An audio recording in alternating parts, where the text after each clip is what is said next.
Good afternoon. Happy Independence Day. India celebrates its 79th independence, and we are at the path to make rapid progress in many facets of our society and individual lives. Today, I would like to go back to the civic amenities that we both desire, and we'll take another few more decades to come to some standards. Yes, ladies and gentlemen, on this Independence Day, I'm still thinking about when we will actually move away from this chaos that are called high density corridors to walkable routes that are required by people of all ages, but mostly the senior citizens and his kids. It's pretty impossible now not to think about traffic as a not a problem. Everyone at some point always experiences it. But my message to this Independence Day is very particularly aimed at what we can actually do at our own levels to decongest. So here are some of my words that I bring on India's independence from congestion and from bad roads. We understand that this is actually a need also from the government, and the government is also trying to do their best. But some things we can really inculcate. Here are some of them. Towards holistic growth, we need to move away from my car to my roots. This is stressing on basically when you go from a place, maybe if you have a transport means, please utilize more and more of that. That's the number one. Number two comes into not more lanes. We have a lot of lanes. Many lanes are confusing also. It's a developing nation. We understand that will take time. But what we need is more maneuverable roads. Let me give you an understanding of this. If you have seen in the morning how a traffic is increasing at 7 a.m., it's 70% of this traffic is attributed to buses, mainly school buses, taking maneuvers, U-turns, which is really impossible. The fault lies at both the design, but also at the way how roads are actually constructed. There are not much more of maneuverable roads, even metro cities in India. This is of high concern and is leading to a very high tension in the morning.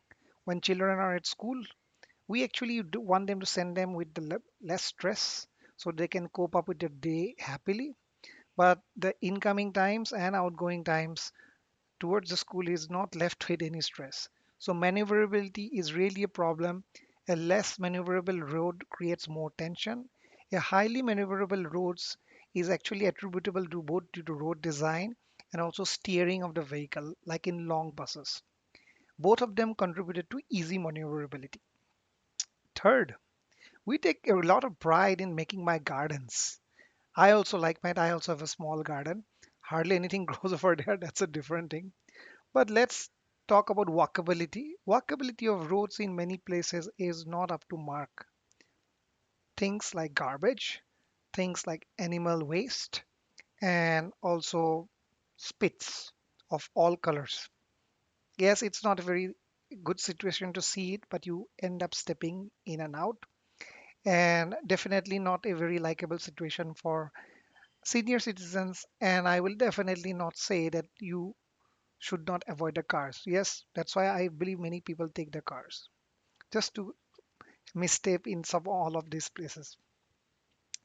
How about my new car? Yes, it's okay to have a new car, but more importantly, a lot of congestion, almost 20%, is also attributed to not serviced vehicles. Now, this is my prime area. I work in the area of aftermarket vehicle services and repair, of course, in the commercial vehicles. But the situation is no different even if it's a passenger vehicle.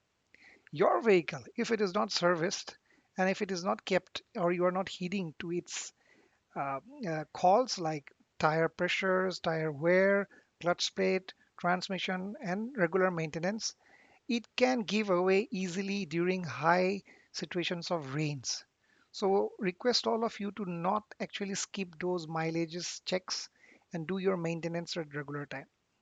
It's very different for the commercial vehicles where we actually end up actually calling up vehicles for repairs or otherwise they lose their warranty or they lose their annual maintenance schemes. But nevertheless, as an individual, I think I and me and you also have a great responsibility to keep your car in tip-top service. Now, let's talk about the one important thing that is only attributed to select cities in India, and that is air and the constituents in air in terms of pollution. Some cities in North India has been really been tagged as like the most polluted city, and the better cities, which are probably most probably in the IT capitals, they're also actually degrading their air at a pretty fast rate. The point is, we are probably not measuring, but also let's take into account that these areas actually receive copious amount of rains, by which suddenly the dust amount goes down. But nevertheless, the pollutants that are gathering on the streets, and because of our design of the roads and inability to flush out all these pollutants which are settled down by rain, is contributing to a lot of asthmatic problems and cause severe congestion in children and those in that age of 70 plus above. These are not medical facts which you will find it over here, but use your common sense and you will find that the air that you breathe, even in cities like Bangalore, is actually getting degraded at a very fast rate. We might see a lot of air decongestors getting settled in high traffic congestion areas, and it will become a dorm of the city.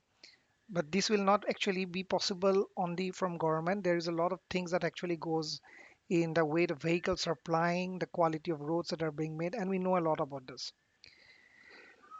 So inability, the most important thing that actually now comes down to is like what it all leads down to, because we can live without probably bad roads.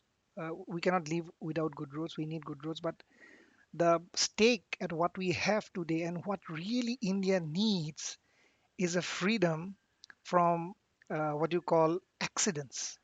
We are prone to accidents. As a pedestrian, you might have seen that there are a lot of accidents that are happening in front of you, and we don't want to be a part of this cycle ever. But walkability is actually impaired because the streets are having a problem. Okay, and it will be a problem for a few more months or more years until the planning and the development is completed. It'll never be over, but nevertheless, it's causing a lot of pain to senior citizens, and children's are at risk. So my thing over here on Independence Day is that if our kids needs to have good roads, we have to think for them. We have to think for them both in terms of the design, the deployment, and the longevity of these constructions. So no more and more and of this civic sense Indians need to inculcate. There was a time in Bangalore when people, I remember in HSR layout, they used to own streets. I still believe there are some streets in Bangalore, but it has come high time when we take active ownership of the streets. And the simplest thing that we can actually do over here is to not pollute, not let any kind of garbage be dumped on the streets, because they also contribute to bad roads. They also contribute to accidents. This is my honest thing that we can also do. I really want to move away from this kind of congested areas that you see over here. This is not a livable situation in any country or in any place in the world. But these are called the high density zones, and high density zones always have a lot of requires a lot of planning. But during its course, it is a really a difficult thing to be done.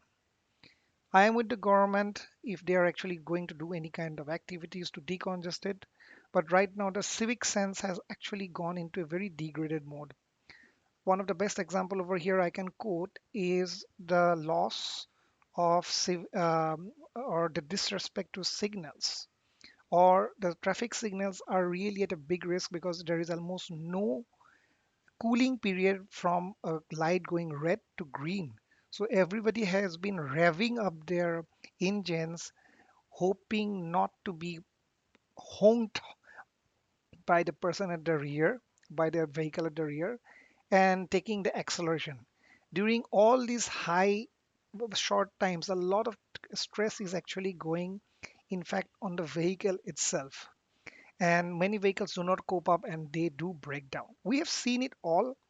And I think, yes, India's 79th independence, we cannot actually keep on turning a blind eye to any of these.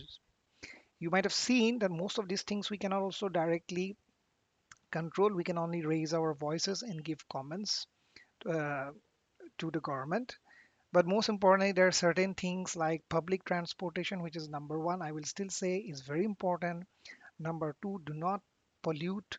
Let your roads or streets be polluted. I don't have any citizenship or circle which this can be done, but if you are aware of this, please let me know. That's all from my side from India's Independence Day, and I'm really glad to be a part of it.